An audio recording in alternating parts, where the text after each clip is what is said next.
तुळजापूरला जिल्हा परिषद आणि पंचायत समितीच्या निवडणुका होत आहेत. या निवडणुकीसाठी माननीय विभाग संभाजीनगर यांच्या आदेशानुसार उपजिल्हाधिकारी रोहिओ आदरणीय प्रवीण धरमकर सर निवडणूक निर्णय अधिकारी म्हणून तुळजापूर तालुक्यासाठी त्यांची नियुक्ती करण्यात आलेली आहे.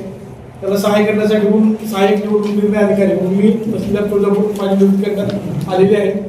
आणि आणखी एक ARO साठी आम्ही प्रस्ताव आपले व्हिडिओ साहेब हे पण विज्ञान दिवस साहेब त्यांचा प्रस्ताव पाठवलेला आहे. त्याला मान्यता मिळेल अशी अपेक्षा आहे. आज किंवा उद्या पण उद्यापर्यंत विषय फायनल होईल. आपल्याकडे तुळजापूर तालुक्यामध्ये जिल्हा परिषदेचे 9 गट आहेत.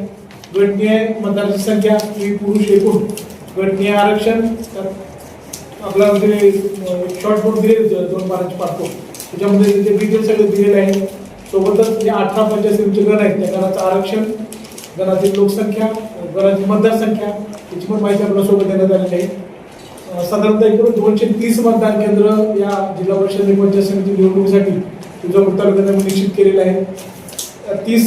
230 मतदान केंद्रानुसार लागणारी जी काही कर्मचारी संख्या आहे, मूळ मतदान केंद्रावर लागणारे कर्मचारी प्लस आणि अडचणीसाठी बॅकअप म्हणून 10% अतिरिक्त कर्मचारी पण आपण तालुक्यात उपलब्ध करून घेत आहोत. या कर्मचाऱ्यांच्या मदतीनं येणाऱ्या 5 तारखेला आपण इलेक्शन पूर्ण केलं जाणार आहे.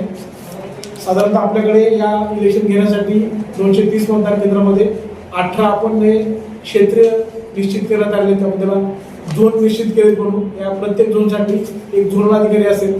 त्या झोनल अधिकाऱ्याला सहजपणे एका दिवसामध्ये मतदान केंद्रावरती जाता येईल, पोचता येईल. ती अडचण आली तर तिथे काम करता येईल किंवा सेक्टर मॅजिस्ट्रेट पण काम करता येईल. या अनुषंगानं 12 ते 13 मतदान केंद्र हे एका क्षेत्रीय अधिकाऱ्याला असतील. असे 18 क्षेत्रीय अधिकारी आपल्याकडे नियुक्त करण्यात आलेले आहेत. दिनांक 16 उद्यापासून नॉमिनेशन प्रक्रिया सुरू व्हायला लागली.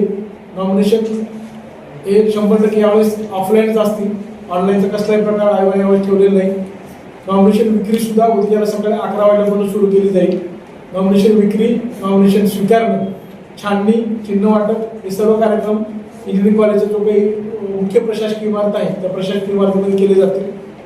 मशीनसाठी स्ट्रॉंग रूम आणि मतमोजणी कक्ष हा जो मेकॅनिकल डिपार्टमेंटचा जो ऑटोमोबाईलचा हॉल आहे त्या हॉलच्या शेजारी स्ट्रॉंग रूम त्या ठिकाणी ठेवण्यात आलेला आहे.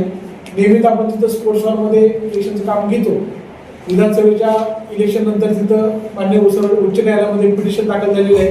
त्यामुळे तो हॉल आम्हाला पूर्णपणे वापरता येणार नाही. त्यासाठी आपण यावेळेस नवीन पोलीस शेजारी व्यवस्था करण्यात आलेली आहे. पोलिसांची जे काही अरेंजमेंट असेल ते आणखी निश्चित झालेलं नाही. पोलिसांशी संपर्क करून जे काही आवश्यक आपल्याला बंदोबस्त लागणार आहे तो बंदोबस्त आम्ही त्यांच्याकडे उपलब्ध करून घेऊन त्याची स्वतंत्र माहिती आपल्याला कळवली जाईल. प्रशिक्षणाच्या तारखा वगैरे अद्याप निश्चित करण्यात आलेल्या नाही. प्रशिक्षण तारखा जशा निश्चित होतील तसं तुम्हाला डिटेल पण आम्ही त्या दिवशी कळवतो. प्रशिक्षण विधानसभेला ज्या ठिकाणी घेण्यात आलं होतं त्याच ठिकाणी आपल्या इंजिनिअरिंग कॉलेजमध्ये पण प्रशिक्षण 2 प्रशिक्षण घेतले जातील. तिसरं प्रशिक्षण साहित्य वाटप, साहित्य स्वीकृती या सगळी कामं इंजिनिअरिंग कॉलेजमध्ये केली जातील. त्याची स्वतंत्र माहिती त्यावेळेस आपला पत्रकारांचा जो ग्रुप आहे त्या ग्रुपवरती पोहोचवली जाईल.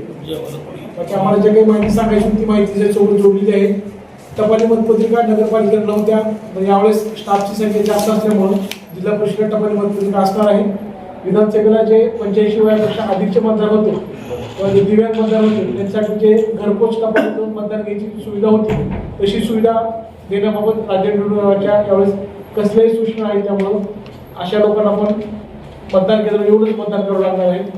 दिव्यांग मतदार असतील ज्या लोकांना मतदान येण्याची अडचण असेल आम्ही आमच्यापर्यंत राज्य निवडणूक आयोगाच्या मार्गदर्शनानुसार जे काही सुविधा करणं शक्य आहे. व्हीलचेअर पूर्ण असेल त्याच्या स्थानिक ग्रामपंचायत असेल स्थानिकचे जे काही गव्हर्नमेंट एजन्सीज आहेत त्यांच्यामार्फत जास्तीत जास्त मतदारांना मतदान व्यवस्थितपणे करता येईल यासाठी ज्या काही आवश्यक बाबी आहेत त्या पुरवायचा आम्ही आमच्यापर्यंत पूर्ण प्रयत्न करणार आहोत.